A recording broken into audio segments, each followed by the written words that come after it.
We are in eclipse season, so let's do a deep dive into the upcoming March 13th Virgo lunar eclipse that we are having. Let's get into it. There is a lot happening here. So let me show you. We have eclipses anytime the moon is conjunct the eclipse axis. So as you can see here, the moon is conjunct the south node. So there is a shedding, a releasing, a letting go that is happening here. This is occurring at 23 degrees of Virgo, which is, funny enough, a decan ruled by Mercury. Mercury, Hermes, is considered to be the ruler of Virgo. This is an energy where Mercury is really able to pinpoint things, to be hyper focused, a lot of attention to detail. Like the way that I imagine Mercury in terms of the exaltation in Virgo is this mutable crystal, right? It's from the earth. It has this earth energy, but you can turn it and see it from all these different perspectives and angles. And that's the way that Virgo Mercury operates, is from this analyzation and wanting to know the ins and outs and all of the details, and then cultivating discernment, because the deeper truth of Virgo energy is that it craves mastery, right? Which can show up in the lower vibrational side as a perfectionism frequency of wanting it to just be perfect and right. But really, the more aligned, higher vibrational frequency of Virgo is that it desires to cultivate the mastery piece, which means refining. So in terms of this being something that we are shedding, perhaps we are shedding something around a hyper focus, a hyper attention to detail. And we are looking at the mind and expression, because Mercury rules over both of these things. The mind, the expression, also travel as well. Mercury is a psychopomp, the messenger god, so traveling from all of the realms. So, and also Virgo energy relates to health and rituals and routines. And so maybe we are shedding a old habit, ritual, routine. It is really important for any lunation to look at where is it occurring for you specifically, so that you can get a deeper insight into how these celestial realms are impacting you on a very personal level.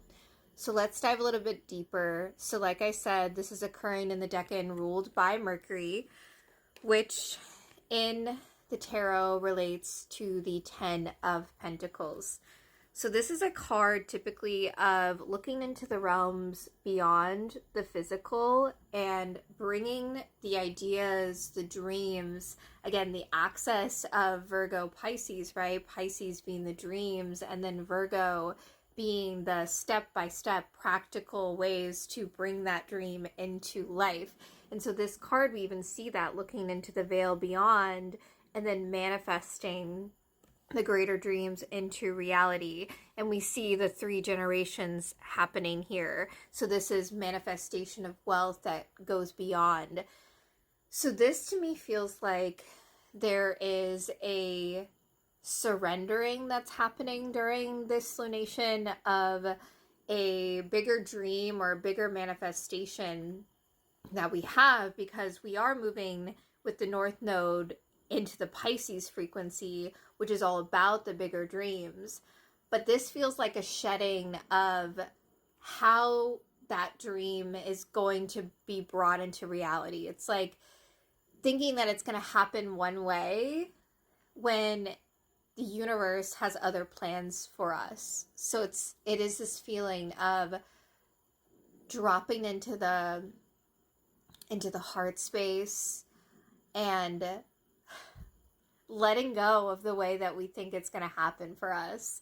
I'm also feeling this like trust of the gut, because Virgo Virgo energy, the Hermit, rules over our digestive system.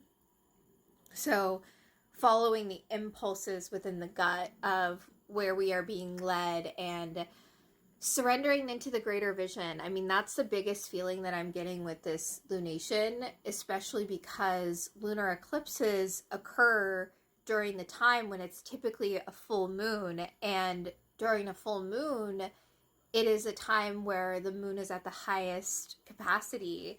This is different though because it is eclipse season, and again, we're not manifesting during this time, but because of this card, it feels almost like we're being asked to surrender, to release the control of that greater vision and just be in the process, be in the moment, be in the present moment, which is something that I talk about in the Hermit Year workshop.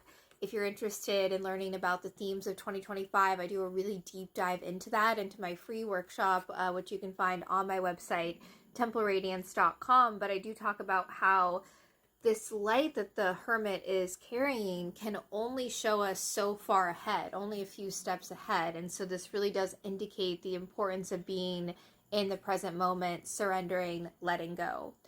Okay, now let's do a little bit more of a deep dive here. So we can see that this lunation is creating what astrologers call a lucky kite aspect. And I am one of those people. I have a lucky kite aspect in my own natal chart. Hi, hello, let me know in the comments if you do as well. And we see that here, right, with this grand trine, and then we see the kite here. So let's break all of that down. So again, the moon is creating a trine to Pluto and Aquarius, and a trine to Uranus in Taurus. And then both Uranus and the moon are creating a sextile to Mars, who is in fall in Cancer. So we have this frequency happening where, again, it feels like we're really being asked to lean into this surrendering into the greater vision, because Pluto is really an archetypal energy that is all about transformation. And the way that I work with Pluto is this red light laser beam that sees into our deepest desires, and we can't ignore Pluto consciousness. Pluto is like, you want this thing? I know that it might be painful to go through the changes and all the things that need to happen in order for you to actually reach that desire, but Pluto calls us out, right? Like, that's the energy of Pluto. And then Uranus is all about shock, change, disruption. So that paired with Mars in Cancer, Mars in his fall, the motivation then being turned inward to caretaking and to safety. That's really fascinating. Before this video ends, I also just want to share that, again, because this lunation is occurring in a decan ruled by Mercury, Mercury is over here conjunct Venus retrograde in Aries. Venus is detriment in Aries. And what's so fascinating is that the next day, literally the next day, Mercury will be retrograde from March 14th until April 6th, which is interesting because Mercury will be retrograde in the decans ruled by Mars, which I find really fascinating. So it almost feels like there's this reconfiguration happening towards our deeper motivations, again, towards this deeper thing that we are here to manifest and bring into life. Okay, so the other aspect is that this lunation is, we can clearly see this here, opposing Saturn and Neptune, obviously because they're conjunct the North Node. So there is this opposition that is happening here. Okay, we just went over a lot, and this video is going to be ending here. So I would love to hear your thoughts on this in the comments. Please let me know. Let's continue this conversation, and I hope that you are having a magical eclipse season.